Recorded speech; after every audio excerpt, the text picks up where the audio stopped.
Meus irmãos, nós temos um arco de início, meio e fim, onde no primeiro movimento desse arco, no verso 31, nós temos o próprio Cristo estabelecendo o início de um conflito. E qual o conflito, irmãos? E aqui fica uma dica para você ler sua Bíblia. Sempre que você lê sua Bíblia, você precisa, na leitura do texto, tentar identificar qual é o problema do texto. É óbvio que existem vários problemas aqui. Mas sabe quando nós somos rápidos a queremos nos identificar com o herói do texto? Pois é. Só que na palavra de Deus, nós nunca somos os heróis. Jesus é o herói. Na palavra de Deus, nós sempre refletimos o coração humano daqueles que odeiam. Odeiam a Deus e odeiam o próximo. Nós temos então aqui a figura de Pedro. Jesus, ele faz uma provocação. Ele acabou então de sair desse movimento da ceia e ele vai dizer, olha, algo vai acontecer essa noite. E Pedro, então, como quem se garante, diz não. Eu garanto ao Senhor que não vai acontecer isso que o Senhor está falando. E nós temos a partir daí todo um movimento que vai revelar o coração humano e a insuficiência humana. Em que, após esse primeiro contexto, nós temos o jardim, nós temos, saindo da ceia, Jesus e mais 11 discípulos, Judas já não está mais aqui. Chegando no jardim, Jesus vai separar apenas 3. É como se Jesus fosse fazer uma amostra, uma pesquisa do IBGE. Tipo assim, olha só, eu vou mostrar para vocês quem vocês são e o quão dependentes de mim vocês são. Vocês são 11? Eu vou tirar só 3 de amostra, para mostrar o que vocês são capazes de fazer. Desses 3, no seu próprio sono, o Cristo já está no processo do abandono. E por fim, após um dos 12 chegar, Judas, nós temos o fechamento desse arco. E todos fugiram. E o que Jesus disse no verso 31, aconteceu. Todos perceberam então aqui? É como um filme. Primeira cena, conflito, clímax, resolução, nova cena. O Filho de Deus está só e sozinho vai pagar pelo pecado de todo o seu povo. Meus irmãos, nós temos então aqui nesse texto, dentro desse arco, nós agora vamos observar alguns detalhes que reforçam essa ideia. Se você esquecer tudo que eu disser essa noite, anote isso aí, tá bom? Eu acho que está em tela. Está em tela? Uma telinha verde? A grande ideia do texto. A big ideia do texto. E, irmãos, como todos os domingos, quando eu uso slide, eu não combinei nada com quem está passando. Então, a pessoa lá vai no feeling, pregando junto comigo.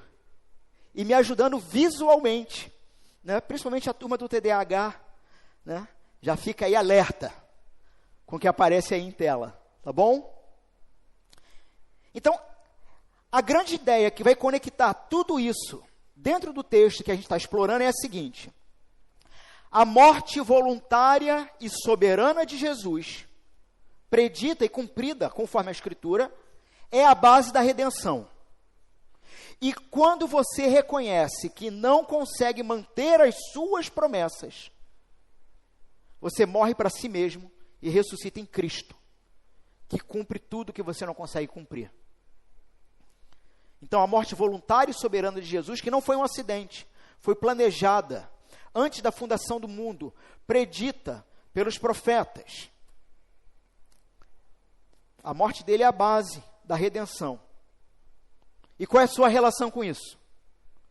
Quando você reconhece que não consegue manter a sua própria vida, que você não consegue manter aquilo que você afirma chegou o momento de finalmente você aceitar que precisa morrer. Finalmente precisa chegar ao fim de si mesmo. Como já disse A.W. Tozer, assumir a falência existencial para finalmente ser feito nova criatura em Jesus. Então, meus irmãos, nos lembrando, estamos nessa série chamada Quaresma, Preparativos para a Morte e Ressurreição. E esse período não é sobre você, então, tentar ser melhor, mas é sobre você morrer para si mesmo, para que Cristo ressuscite. Vamos ver os últimos episódios aí? Esse é o terceiro sermão dessa série. E nós, quando começamos, há 2 domingos atrás, foi no verso 1 do capítulo 21. O que aconteceu? Nós temos ali o final, no verso 1 do capítulo 21. Jesus, ele termina, o texto diz que terminando o seu ensino. Verso 1, vamos lá. Assim, Bíblia aberta, acompanhe na Bíblia. Verso 1, quando Jesus acabou de proferir estas palavras. Irmãos, essa frase, ela não é só uma transição entre o final do capítulo 25 e o início do capítulo 26. Na verdade, essa frase do verso 1 é o fechamento de um arco no registro de Mateus. Por quê? Porque Jesus, ele faz 5 grandes discursos em Mateus, começando com o Sermão do Monte, onde no Sermão do Monte ele começa a instaurar quem é o cidadão do seu reino e como ele deve viver, no Sermão do Monte. A partir dali, 5 grandes discursos. E cada final de discurso, Jesus, no início do próximo contexto, nós temos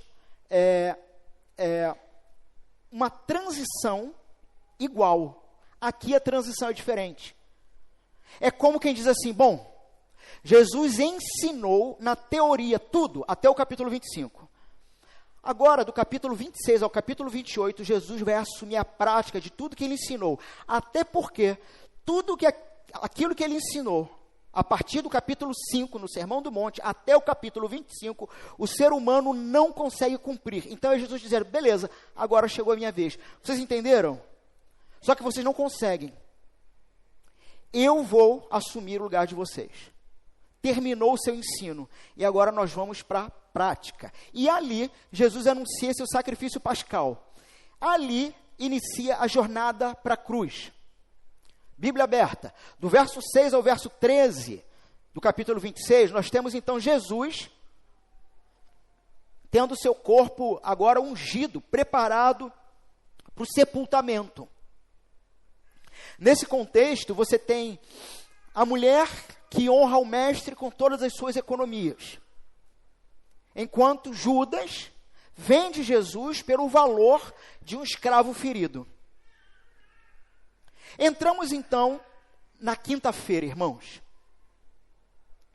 A última quinta naquela semana, a quinta da refeição, com os preparativos para a refeição da Páscoa. Nessa refeição, Judas, ele vai ser sutilmente revelado como o traidor. E, irmãos, sinceramente, depois de andar 3 anos com Jesus, olha, a gente pode se pegar pensando, não dá para entender esses discípulos. Porque parece que os caras não entendiam nada. E eles só viam e vislumbravam aquilo que, de alguma maneira, era benéfico a eles. Tanto que o próprio contexto, a mentalidade dos discípulos aqui, e não só dos 12, mas dos mais de 70 que já andavam com Jesus. A mentalidade deles era uma mentalidade de vitória. Talvez na cabeça de Pedro, e talvez por isso que ele com todo esse ímpeto, aqui no texto de hoje, ele vai dizer, não, olha só, se for preciso morrer, eu até morro. Porque talvez na cabeça de Pedro, ele já está pensando assim, beleza, hoje é quinta, vai vir sábado, a gente não pode fazer nada no sábado, domingo. Domingo é o dia que o mestre vai tirar do trono César, vamos destituir o reinado de Roma, o trono de Israel será novamente, será restaurado e Israel será o centro do planeta, do mundo. Talvez é isso que eles têm em mente. Essa, na verdade, é toda a cosmovisão deles. Falei sobre isso em outro sermão, que durante a própria ceia eles brigavam entre si sobre quem era o maior, né? E talvez discutindo quando Jesus tomasse lá o trono, quem ia ficar com a sala com vista panorâmica e ar-condicionado, porque eles estavam discutindo quem era o maior e quem deveria ter mais benefício dentro do reino. Esse é todo o contexto, irmãos. Parece que não dá para entender. Só que, irmãos, não se engane, da mesma forma que esses camaradas não conseguiam entender, você também não. Você também não entende, muitas vezes, o que Jesus está fazendo na sua vida.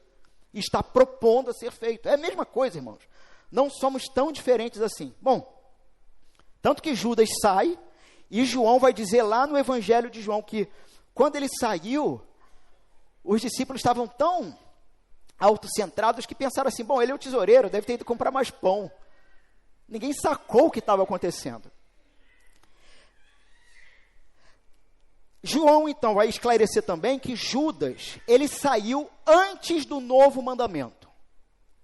Então, Jesus, lá no relato de João, vai dar um novo mandamento. Novo mandamento vos dou, que amem como eu amo. E todos os indícios textuais dos 4 evangelhos são de que Judas não somente saiu deste momento antes do novo mandamento, mas também antes do cálice da nova aliança ser instituído, visto que a liturgia da Páscoa passava por 4 cálices. 4 cálices. E o cálice da nova aliança foi o 3º cálice. É por isso que quando Jesus está instituindo a ceia, ele vai dizer lá no texto, não me verão tomar novamente este cálice até a boda do Cordeiro, até que o Cordeiro retorne. Porque o quarto cálice na liturgia da Páscoa era o cálice da glória. Muito bem.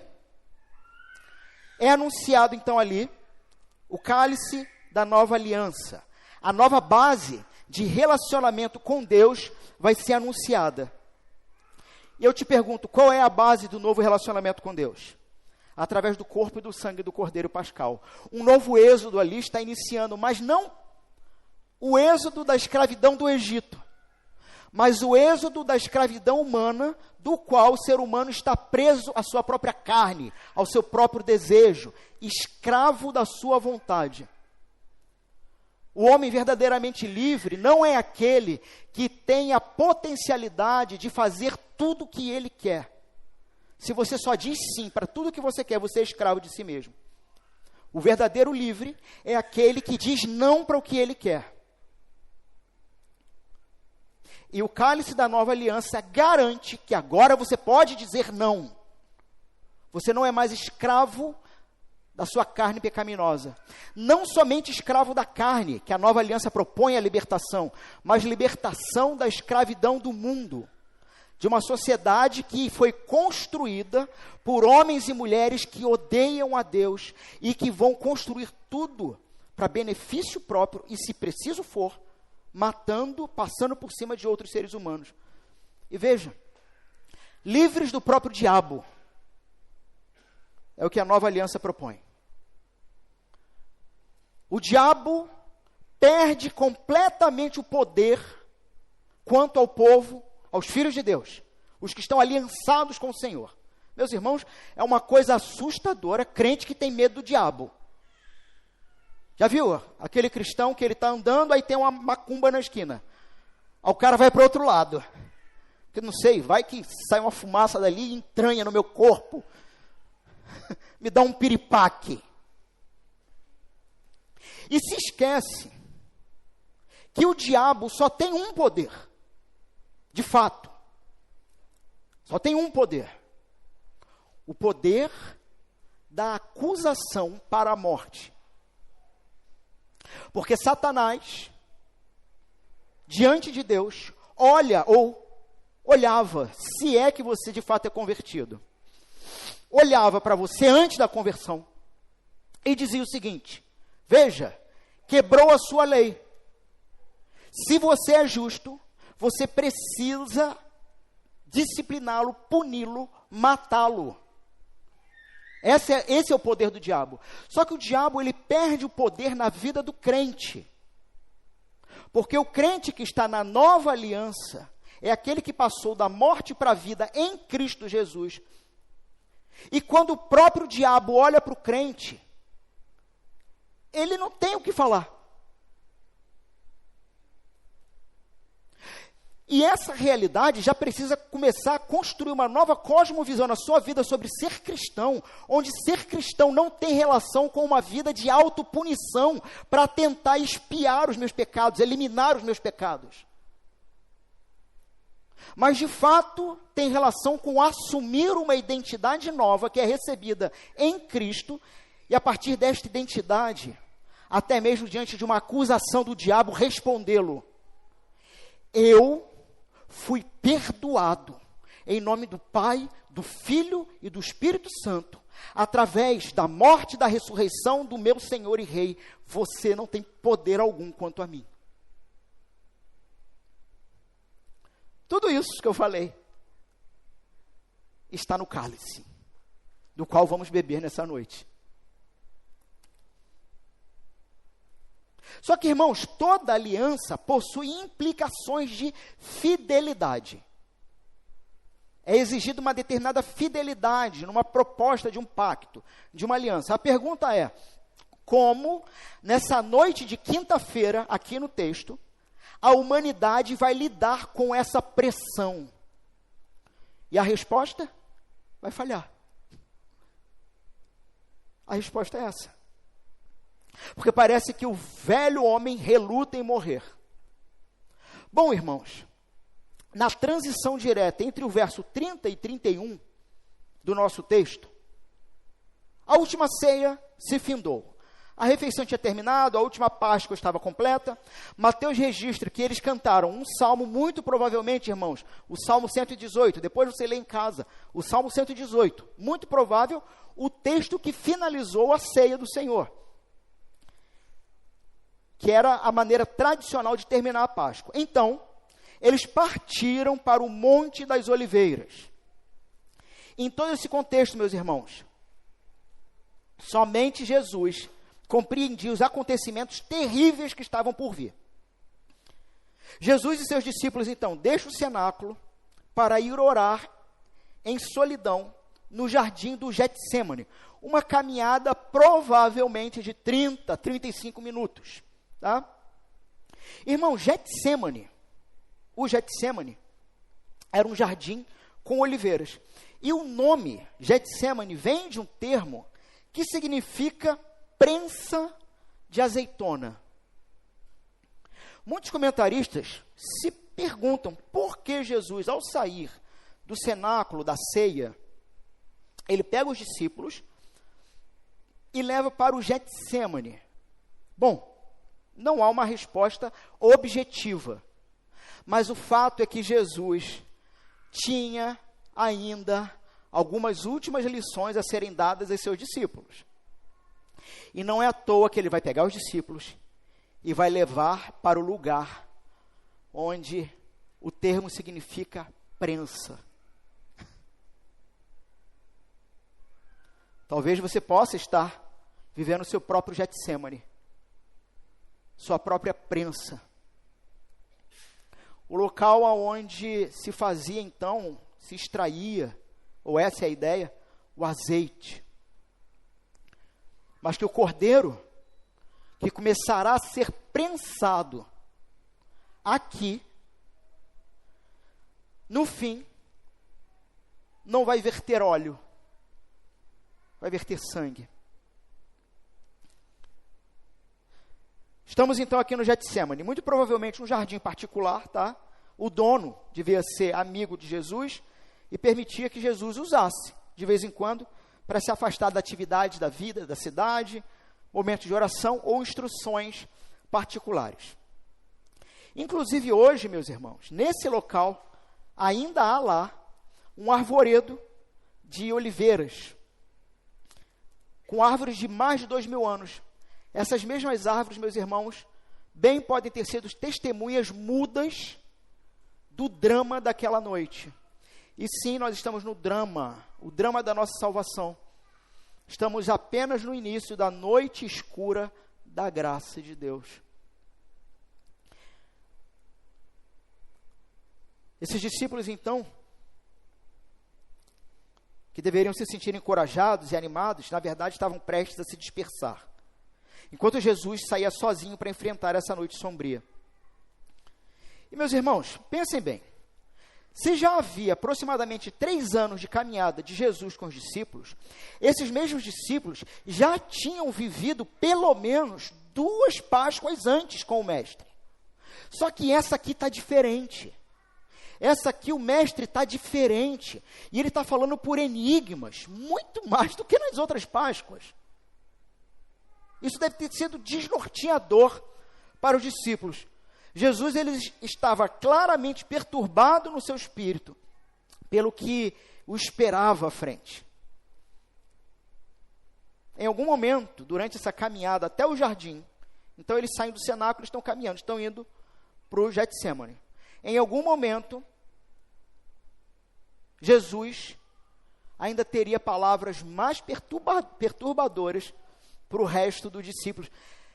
E, irmãos, falar um negócio desse, perceber isso no texto, é angustiante, porque parece assim, Jesus não me deixa em paz. Jesus está o tempo todo revelando o meu pecado. Porque isso é amor. Porque Ele não quer que eu e você, de alguma maneira, cauterize pecado. Normalize pecado. Então, se os discípulos já acharam aquela ceia estranha, a coisa vai piorar. E com as suas palavras, Jesus, então, vai apresentar o ponto 1 do nosso sermão, o diagnóstico da nossa arrogância. Do verso 31 ao 35. Verso 31. Então Jesus disse aos discípulos: esta noite serei uma pedra de tropeço para todos vocês. Todos. Porque está escrito: ferirei o pastor e as ovelhas do rebanho ficarão dispersas. Mas depois da minha ressurreição, irei adiante de vocês para a Galileia.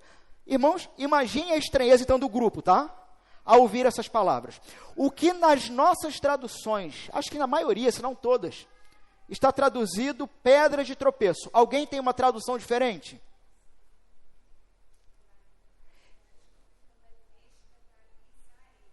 Escandalizareis, escândalo. Escândalo. Em outras versões, pedra de tropeço. Porque a palavra que está traduzida como pedra de tropeço, na verdade, a palavra grega é escândalon, escândalo. Só que olha só, qual é o significado dessa palavra? Não é simplesmente abandonar ou negar, mas ser levado a uma crise de fé. Um escândalo que faz tropeçar. Então o que Jesus está dizendo é o seguinte, presta atenção, eles estão caminhando, acabou a ceia, cantaram um hino, talvez o Salmo 118, vamos para o Getsemane, talvez um lugar e uma paisagem muito conhecida por todos os discípulos. Durante essa caminhada, Jesus está dizendo, eu não sei se eles estavam em silêncio antes, se era só uma caminhada, mas Jesus quebra esse silêncio dizendo, talvez como quem diz, olha, eu tenho mais uma coisa para falar para vocês. Essa noite, por minha causa, vocês terão uma terrível e profunda crise de fé, e eu vou ser o culpado. Por quê? Porque, na verdade, a fé daqueles homens tinha por base o triunfalismo. A ideia, de novo, de que Jesus vai acabar com o governo de Roma e restaurar Israel. E é Jesus dizendo, olha, eu vou quebrar todas as expectativas que você criou sobre mim durante toda a sua vida.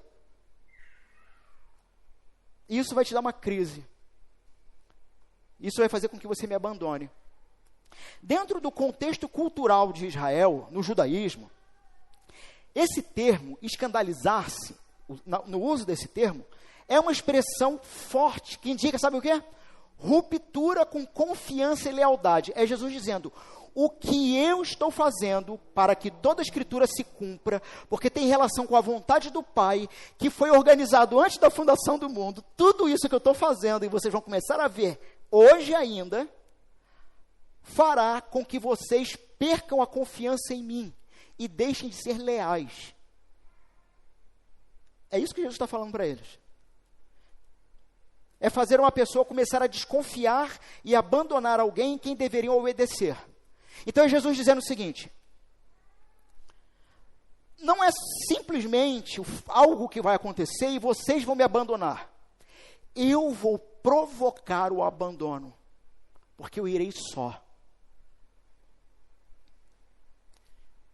Jesus, ele não está aqui dando só um palpite, ele está citando Zacarias, capítulo 13, verso 7, quando ele diz: porque está escrito, ferirei o pastor e as ovelhas do rebanho ficarão dispersas. O abalo, irmãos, daquela noite, não era então só um acidente de percurso, mas o cumprimento divino de um decreto. Mas, meus irmãos, depois de tão chocante declaração, Jesus oferece esperança. E vocês conseguem perceber novamente os discípulos? Gente, em nenhum outro momento, os próprios discípulos citam a realidade da ressurreição.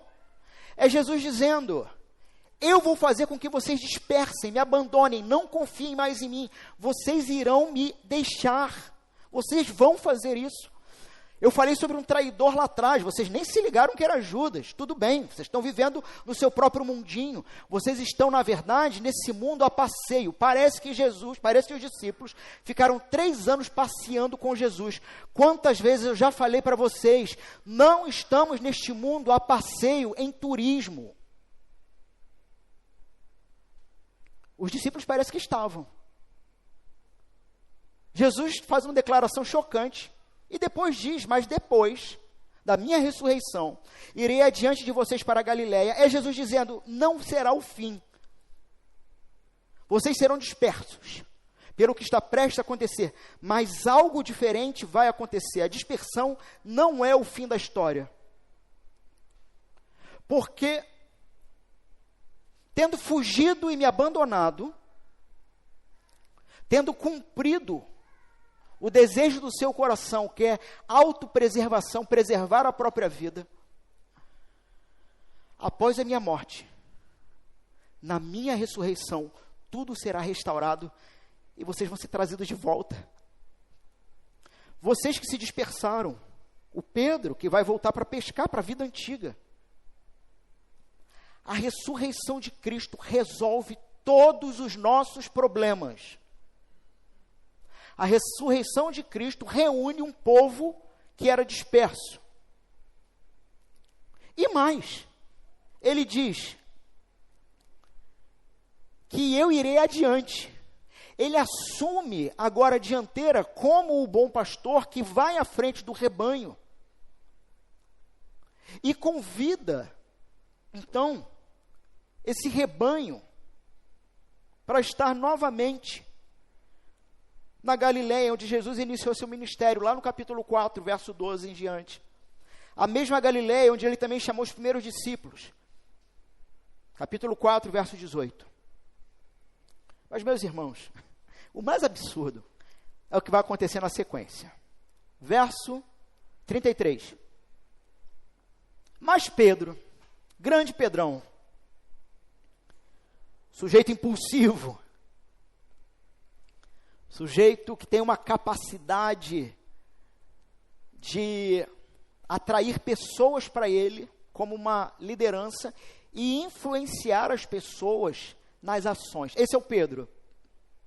Tomando a palavra, disse a Jesus: ainda que o Senhor venha a ser um tropeço para todos, nunca o será para mim. Irmãos, nós temos uma resposta assustadora de Pedro aqui no ponto de vista teológico, porque na prática o que Pedro está dizendo é o seguinte: Senhor, a tua palavra diz uma coisa, mas olha, talvez ele bateria assim na mesa, né?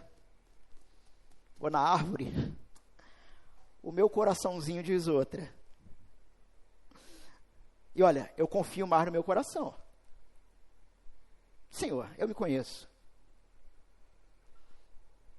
Pedro, ele não apenas se coloca acima da palavra de Jesus, mas se coloca acima dos seus irmãos, porque olha só, ainda que todos te abandonem, então assim, Jesus, olha, sobre eles eu não sei, sobre mim você está errado. E inclusive, ainda que todos eles te abandonem, eu nunca farei. Pedro confia na sua própria força de vontade. Nós temos aqui em Pedro o arquétipo de uma humanidade otimista, satisfeita consigo, com as suas práticas espirituais, de espiritualidade, com as suas práticas que tentam se redimir no mundo. Mas Jesus lhe disse: Pedro, na verdade, eu vou te dizer o seguinte, essa noite, antes que o galo cante, você me negará 3 vezes. A palavra negar aqui, meus irmãos, ela é bem importante, porque não é simplesmente não reconhecer. A palavra negar, aparneomai, é diferente de não reconhecer. Agneo. A palavra negar que Jesus está usando é rejeitar ativamente, desmentir, renunciar. Pedro não apenas vai dizer, eu não conheço, mas Pedro vai dizer o seguinte, com esse aí, eu não tenho nada a ver. E Pedro insiste. Pedro dobra a aposta, não é? Ainda que me seja necessário morrer com o Senhor, de modo algum negarei. E todos os discípulos dizem o mesmo. Pedro aqui, para reforçar a tese dele, ele usa um recurso gramatical do grego de uma dupla negativa. Por isso que da nossa tradução assim, ó, de modo nenhum. Porque no grego você tem uma dupla negativa. Ou seja, é a negação mais forte possível. Com máxima ênfase. Pedro está tentando superar a predição de Jesus com uma declaração ainda mais forte de compromisso. Ele está dizendo, você diz que negarei? Eu digo que eu morrerei.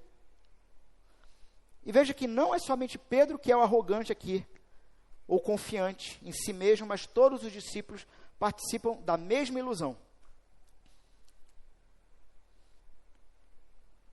Meus irmãos, aqui nós diagnosticamos um ídolo cultural. O ídolo da superioridade. Uma ideia de superioridade espiritual ou superioridade moral. Veja se não é verdade que nós vivemos numa cultura que ela é obcecada por uma distinção pessoal. Onde cada um de nós queremos ser únicos nesse mundo, não é? E aí tem a coisa, só existe uma digital, que é a minha. Só existe eu, louvado seja meu nome. Hã? Você quer ser diferente, você quer ser melhor, você quer ser o tipo de pessoa que não faz o que os outros fazem. Você faria diferente, você responderia diferente. Talvez, se você não disse isso, já deve ter ouvido coisa do tipo, olha, eu não sou como aqueles hipócritas. Não sou como aqueles cristãos hipócritas. Eu não sou como aqueles esquerdistas hipócritas. Eu não sou como aqueles direitistas hipócritas. Eu sou diferente. Eu penso por mim mesmo. Ou então eu não sou como aqueles que abandonam a fé quando as coisas ficam difíceis, sabe? Eu sou superior. Não percebe? A minha casta, olha olha o meu perfume. Eu estou acima. Quando as coisas ficam difíceis, eu me coloco mais firme diante do Senhor. Chega a puxar aqui na língua, né? Super crente. Eu não sou como aqueles que são fracos. Eu não sou como aqueles que cedem tentação. Não sou como os que negam a sua fé. E nesse processo todo, você se compara o tempo inteiro com os outros. E na comparação, você sempre é o melhor. Você sempre vence. Você é o mais dedicado, mais leal, você é sempre o mais forte. Irmãos, Pedro era o líder. Era o primeiro. Era o que falava em nome dos outros. Era o que confessava, tu és o Cristo, Filho do Deus vivo. Mateus 16. Então, quando Pedro diz, ainda que todos o abandonem, eu nunca o abandonarei, ele não está apenas fazendo uma promessa pessoal, mas ele está reafirmando sua posição de liderança, como quem diz, olha, mesmo que isso passe pelo coração de vocês, olhem para mim e se espelhem em mim, porque eu sou o líder de vocês e eu vou vencer. O ídolo que Pedro está adorando é a superioridade. Ele acredita que sua fidelidade é superior à dos discípulos, que a sua força é superior, sua dedicação, sua capacidade de permanecer fiel. E porque acredita nisso, faz uma promessa que ele não vai manter. Irmãos, o que Jesus está fazendo aqui, nesse texto? Ele não está fazendo apenas uma predição, mas ele está destruindo a ilusão de Pedro. Ele está dizendo, Pedro, você acredita que é superior aos outros, não é? Você acredita que é leal, que é mais leal, mais forte? Você está errado. E você vai falhar de uma forma tão dramática, tão amarga, que dali para frente, você nunca mais vai conseguir fingir superioridade. Meus irmãos, nós nos relacionamos com um Deus que nos desnuda e que revela a nossa hipocrisia, que revela o que há de pior em nós, como diz a canção de certo Pedro, né? Ele rasga o nosso coração, fazendo com que nós percebamos quem nós somos de verdade, para que a partir dele comecemos uma nova trajetória para sermos melhores nele.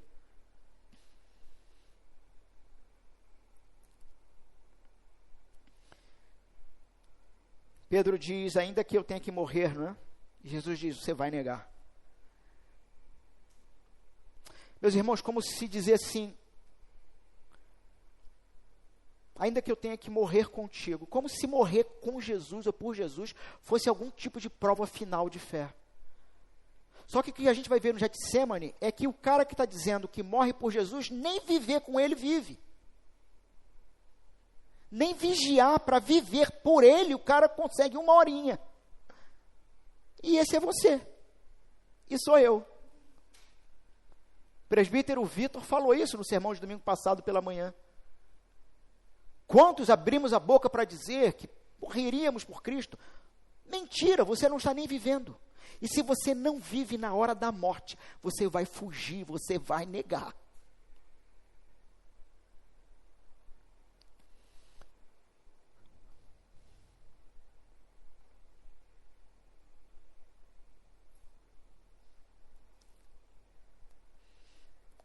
O que Jesus está fazendo aqui nessa passagem em relação a nós? Ele está destruindo a ilusão de que você é o protagonista da sua história. Ele está destruindo a ilusão, a sua ilusão que você criou, de que você tem a sua vida nas suas mãos. Que você tem o futuro como uma possibilidade infinita de construção pessoal e que isso só depende de você. Como a cultura de segunda a sábado tenta plantar na sua cabeça. Talvez você não saca isso. Que a sua vida não está nas suas mãos, mas está na mão daquele que decide quem vive e quem morre. Jesus está destruindo a ilusão de que você é superior a outros, que é mais leal, que é mais forte. Sabe o que Jesus está dizendo para você? Você vai falhar, você vai negar, você vai correr. E quando você falha, você vai descobrir uma verdade incômoda, que é o fato de que você não é quem você pensa que é. Você não é tão leal quanto você pensa, você não é tão forte quanto pensa, tão dedicado, não é superior a outros, mas é como eles. Você é fraco, você é humano, você é capaz de fazer coisas que você nunca pensou que seria capaz de fazer na vida. Você precisa morrer para a ilusão de que você é espiritualmente e moralmente superior a outros. Porque enquanto você estiver ocupado, e meus irmãos, é cansativo manter esse personagem, é muito cansativo. enquanto você estiver ocupado tentando provar a sua superioridade, você vai estar perdendo a oportunidade de ser salvo por alguém que é infinitamente maior do que você.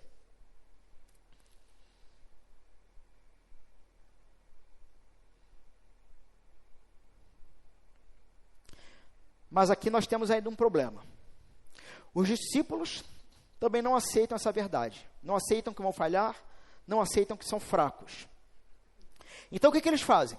Tentam manter essa promessa através de força de vontade. E quando chegam ao Getsemane, quando Jesus começa a orar, quando a realidade da morte se aproxima, eles vão descobrir que não conseguem vigiar nenhuma hora. E é lá no Getsemane que Jesus vai mostrar como que se faz isso. Ponto 2. A agonia, agora da submissão. O caminho da contrição e morte para si mesmo. Beleza, eu entendi que eu não sou superior. E agora? Bom, agora olha para Jesus então. Porque primeiro, ele vai provar definitivamente que você não consegue cumprir nem o que você fala. Mas também vai te mostrar, assumindo o seu lugar, como ser submisso à vontade de Deus até o fim. Nós temos uma estrutura dramática aqui também, a partir do verso 37. Verso 37 e 38. Jesus leva os discípulos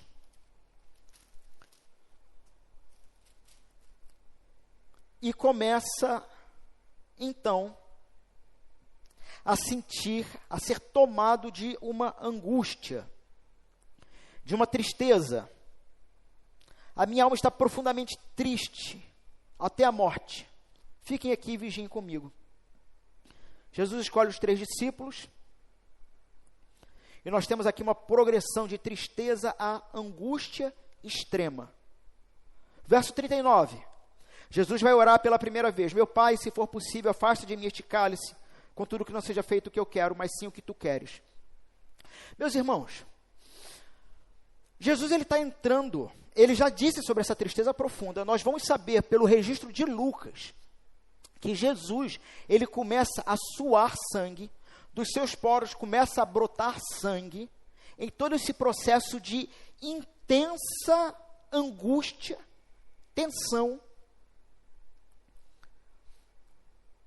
E talvez eles deveriam se fazer uma pergunta.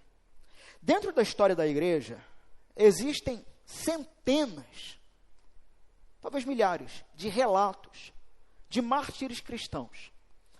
Homens e mulheres que se entregaram por amor a Jesus à morte. Muitos deles, dos que tiveram oportunidade para tal, com declarações de fé, com um gosto de satisfação por ser contado como um mártir.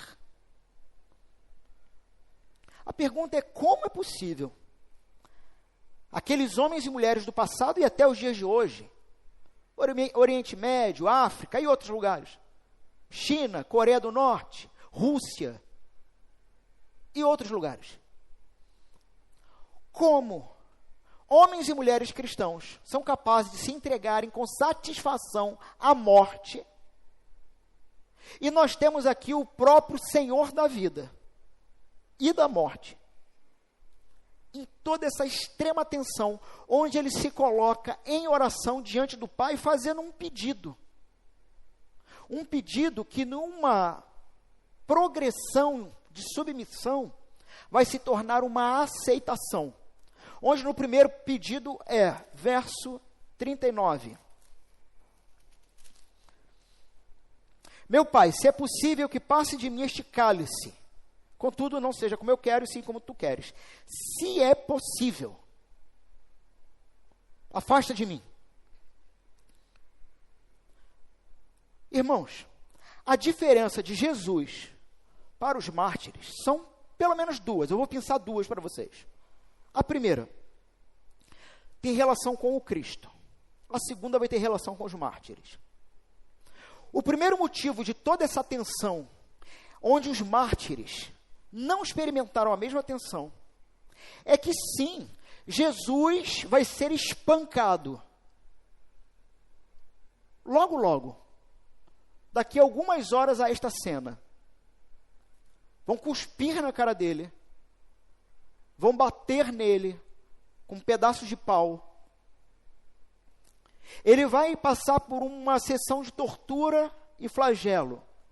Chicotes que historicamente eram usados pelos romanos, onde nas pontas do chicote haviam pedrinhas, pedacinhos de ferro, que entravam na carne humana e ao puxar o chicote, puxava a carne junto.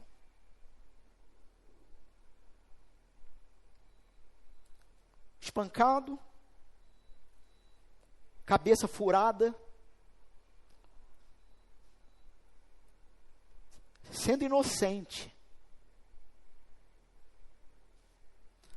Jesus sabia o que o aguardava. No alto do Calvário, o Monte da Caveira, ele teria o seu corpo completamente exposto. Não havia panos que o cobrisse. O Salvador nu, com pelos expostos. Porque o objetivo da cruz era a ridicularização total. Talvez um frio intenso, até porque ao meio-dia o sol escurece. Um frio, vento. Talvez ali já beirando uma hipotermia. O corpo entrando em colapso. Imobilizado, paralisado por pregos e madeira. Talvez as extremidades tremiam, talvez não havia mais sangue para os extremos. Ao final, pós-morte, uma lança que o fura, verte água. O cordeiro foi prensado e saiu toda a seiva da sua vida. Jesus sabia que isso ia acontecer. Meus irmãos, muitos mártires passaram por coisas parecidas. Talvez até iguais. Muitos, inclusive, historicamente, até sobreviveram à crucificação. Porque a crucificação tinha o objetivo de matar, mas o objetivo primaz dela era a vergonha pública. Se você sobrevivesse àquilo, os romanos consideravam então que os deuses te pouparam. E muitos sobreviveram. Óbvio, não tiveram toda a tortura de Jesus até aquele momento de crucificação. Mas muitos mártires também sofreram danos físicos. O terror de Jesus é óbvio que tem a ver com toda a dor física que o aguardava. Mas ele estava falando sobre um cálice, uma taça. Horas antes, ele propõe uma nova taça. Eis o cálice da nova aliança, que contém o meu sangue derramado.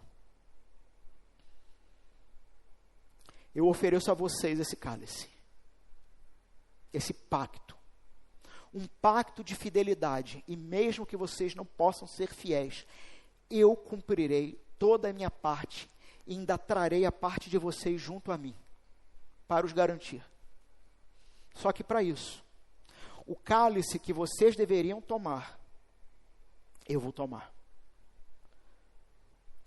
O que Jesus está prestes a experimentar, o que nenhum mártir experimentou e que nenhum de nós vai experimentar, é o peso da ira de Deus por conta dos nossos pecados sobre os nossos próprios corpos. Onde Jesus, como substituto, recebe no corpo e no ser dele o peso dessa ira. Esse é o terror dele. Algo que em toda a eternidade alfa, eternidade pretérita, nunca havia acontecido, que é o Filho de Deus passar por uma ruptura de relacionamento com o Pai, estava prestes a acontecer. Onde em um dos seus berros na cruz, ele diz: Deus meu, por que me desamparaste?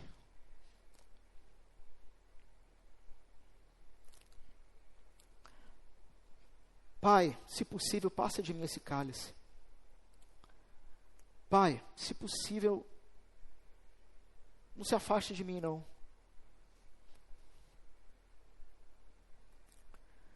Mas seja feita a tua vontade.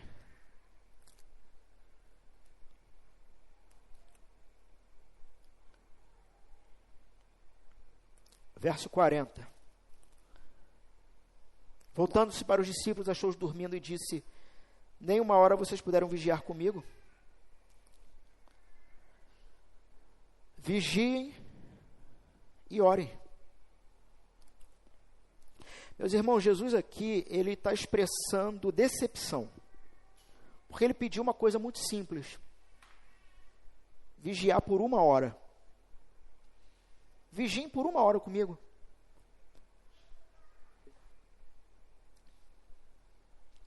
E os discípulos não conseguiram fazer isso.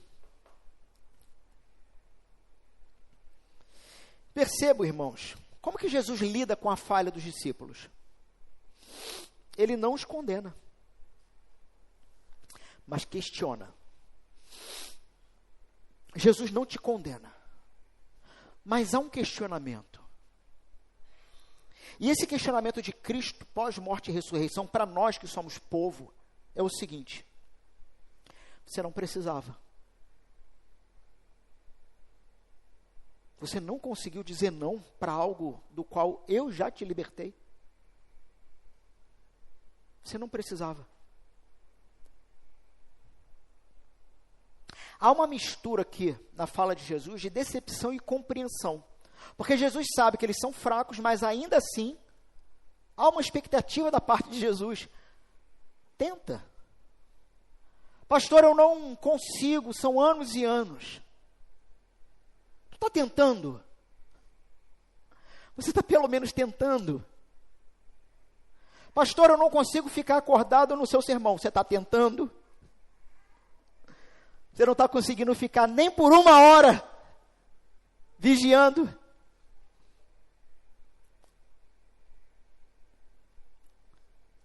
Pastor, eu não consigo ser um pai melhor, uma esposa, um profissional.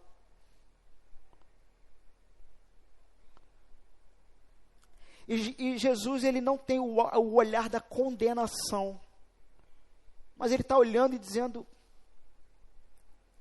mas você pode. Você foi livre para isso.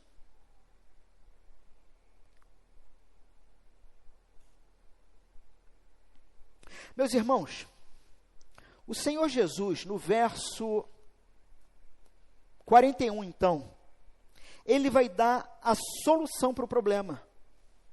Vigiem e orem. Você não está conseguindo? Esteja alerta, esteja atento. Não se esqueça de que você não está neste mundo a passeio. Se esse mundo matou o mestre, o que vai fazer com a gente? Esteja atento. E ore. Para que não caiam em tentação. Irmãos, tentação aqui não é pecado. É uma tradução para teste. Qual é o teste? Verso 31.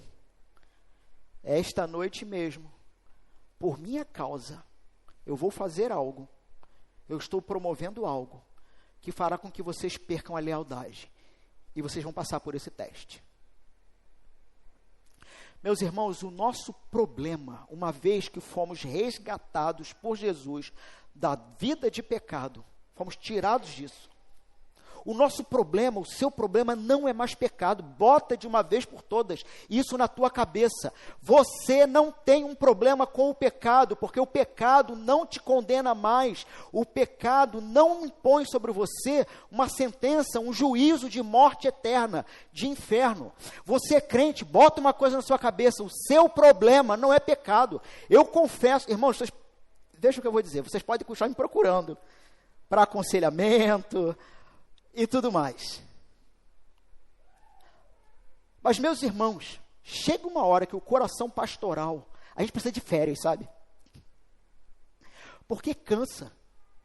crente velho que está desesperado com pecado. Meu amigo, seu problema não é pecado, seu problema é que você está passeando nessa terra e não percebe, não vigia, não saca quando você está sendo testado. E já falamos sobre isso na oração do Pai Nosso. Não nos deixe falhar nos testes, mas definitivamente nos livre do ser que é maligno. É isso, Pai Nosso. Só que o grande problema é que a gente fica focado em pecado, pecado, pecado. Em Jesus o seu problema não é pecado. Em Jesus o seu problema é que você está passeando nessa terra, não tem, por conta do seu passeio, você vive construindo uma vida para o seu próprio prazer, para o seu próprio lazer, como quem constrói um castelo e um reino nesse mundo que está fadado a cair. Você está construindo isso. Por conta disso, não tem a vida de vigilância espiritual, aguardando o retorno daquele que instaura o novo reino e peca. O teu pecado é a consequência de uma vida que não é vivida em torno de vigilância espiritual e oração. Entendeu? Porque o teu problema não é pecado. Então, por favor, eu não sou padre, não venha mais falar de pecado comigo como se esse fosse o seu problema. Não é. O seu problema é que você está há anos ouvindo sermão e sai daqui da porta para fora dizendo, foi mais um belo sermão, e fica por isso mesmo. Você não faz nada com isso. Você está quanto tempo ouvindo sermão? Aí reclama, o pastor pregava 1 hora, agora ele prega 1h30. Eu estou tentando. Talvez se você começar a contribuir, eu não preciso trazer tanta instrução, porque a luta é desigual. De segunda a sábado, você está lá fora, sem vigilância, construindo o seu reininho mesquinho desse mundo. Aí faz porcaria no casamento, faz porcaria no trabalho, na família, e vem procurar pastor e presbítero para a gente fazer milagre. A gente não pode fazer nada por você. Bota isso na sua cabeça. O que a gente pode fazer é te instruir na palavra, te aguentar no ombro e dizer, tu não está conseguindo? A gente vai te carregar, mas você vai ter que tomar certas atitudes para caminhar. Porque pastor não faz milagre.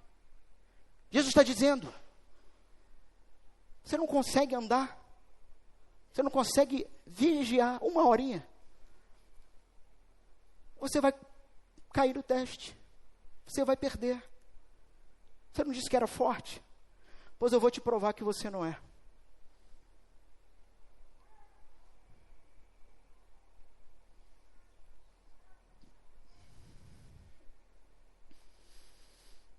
Retirando-se pela segunda vez, orou de novo, meu pai, e agora a oração muda. Se não é possível que esse cálice passe sem que eu o beba, qual é a construção, qual é a ideia aqui? O cálice vai passar, mas ele não vai passar de você, ele vai passar por você, você vai ter que passar por ele. Meus irmãos, nós não tomamos mais o cálice da ira, mas existem outros cálices nessa vida, existem outros testes, dos quais nós vamos ter a tentação de pedir ao Senhor que passe de nós. E o Senhor, no seu silêncio, vai te ensinar. Ele vai passar por você. Você vai experimentar isso. Porque você precisa crescer.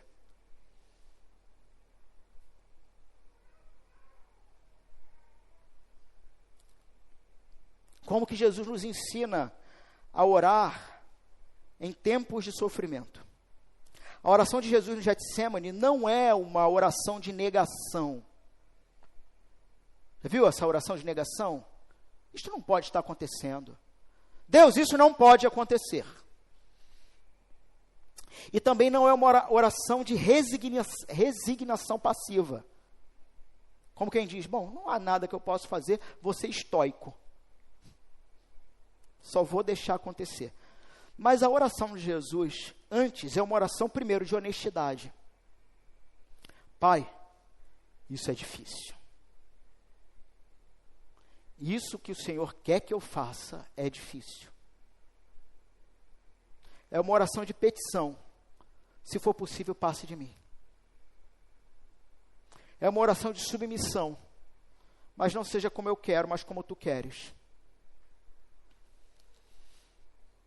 Jesus volta, encontra eles dormindo de novo, verso 43, 44, e ora pela terceira vez as mesmas palavras. Nós temos aqui o paradoxo da verdadeira submissão.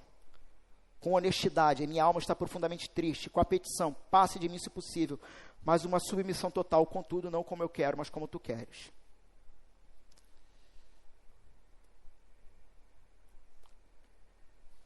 Portanto, a submissão a Deus não é uma negociação,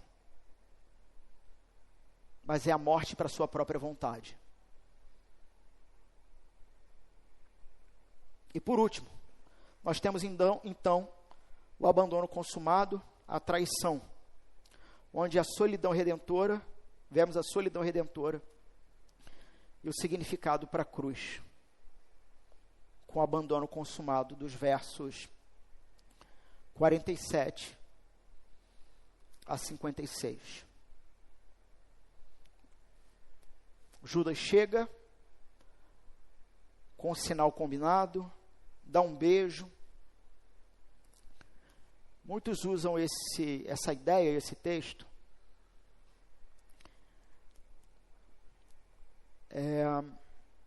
para dizer que Jesus é uma pessoa muito comum, muito igual a todos. E é uma verdade, não é que esteja errado, está certo. Mas existe uma outra questão aqui envolvida. Ela é muito simples. Não tinha luz elétrica. Você está no meio de um jardim, com tochas, lampiões, lâmpadas, talvez. Você tem pelo menos 11 discípulos e um mestre, 12 homens ali. Você tem Judas com uma turba que mostra como que oficialmente Jesus se tornou inimigo da religião e do Estado. Era uma turba que vinha a mando dos religiosos e dos anciãos do povo. Então você tem muita gente na penumbra. E Judas, ele precisa claramente pôr a mão em um e dar um sinal. Foi o beijo. Essa turba, ela vem com espadas e porretes, porque se esperava dos discípulos de Jesus uma resposta armada, violenta, do qual o próprio Pedro, num determinado momento, talvez decida de novo assumir a dianteira, dizendo: veja, eu serei o protetor da moral e dos bons costumes. Eu vou defender Jesus. Jesus nunca nos pediu para que o defendêssemos. Jesus já te pediu para você defender ele? Jesus nunca pediu isso. Ele nunca pediu isso. Ele disse para você anunciar o nome e a obra dele. Jesus nunca dependeu de você para que as pessoas acreditem ou não nele, no sentido de uma defesa. Jesus disse para você andar com ele. Mas Pedro puxou da espada. Jesus recusa, anuncia 12 legiões de anjos, se ele quisesse, mas ele diz: as escrituras irão se cumprir, e em todo esse processo, vocês chegaram ao final, não passaram no teste, que vocês mesmos disseram que seriam capazes. E no verso 56, então, os discípulos abandonam Jesus. Então, meus irmãos, eu acho que, na verdade, do capítulo 26 em diante, nós temos uma sequência de tragédias. Só que esse verso 56, ele é muito triste. Todos os discípulos o abandonaram e fugiram. E o próprio autor do Evangelho, Mateus, está se colocando nessa. Inclusive eu. Que honestidade dele, não é? Inclusive eu. Ele confessa. Meus irmãos, diante da perfeita obra de Cristo, nós não precisamos ter medo de assumir nossas próprias covardias. A gente não precisa encenar nada para Jesus, desempenhar para Jesus. Então, se você é um cortador de orelha como Pedro, ou um fujão como Mateus, existe perdão naquele que foi preso no seu lugar, porque ele não fugiu e ele não respondeu com violência quando foi atacado. Nós temos então a progressão do isolamento. E esse é o arco do verso 31 a 56. Acredito que está em tela essa progressão.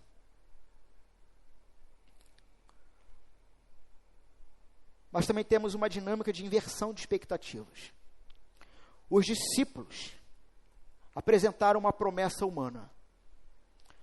Prometem lealdade, mas dormem na vigília, fogem na provação. E a expectativa da sua própria força resulta em abandono. Jesus apresenta a soberania divina. Ele prediz a falha. É Jesus dizendo, não se engane, você vai falhar. Ele ora em submissão. Porque ele precisa assumir algo que nós não somos. Nós somos insubmissos. Ele não foge, mas fica e é preso. O aparente fracasso trata-se de um controle absoluto. Jesus era a única pessoa no Getsêmani que, na verdade, tinha todo o controle da situação. E Jesus caminha então para a morte que traz vida. A falha humana, ela acaba se tornando o palco exato para a graça divina. Você não pode se salvar. Você não consegue vigiar. E não consegue permanecer fiel por suas próprias forças. Mas Cristo cumpre perfeitamente tudo o que você falha em cumprir. A submissão solitária de Jesus é a nossa libertação definitiva.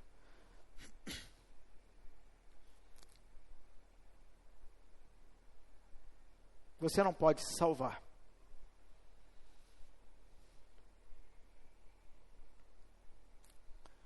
Mas você pode descansar naquele que te salva. Talvez, naquela sexta-feira pela manhã, onde os galos cantaram em Jerusalém, onde pessoas caminhavam, seguindo sua própria vida, talvez alguns comemorando a prisão de Jesus. Nós temos Pedro e os demais discípulos, com profundo amargo na garganta.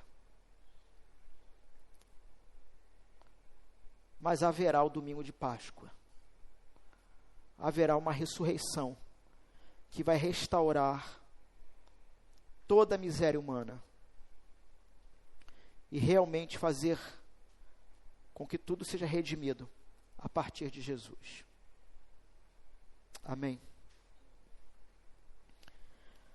Vamos nos preparar para a mesa do Senhor, refletindo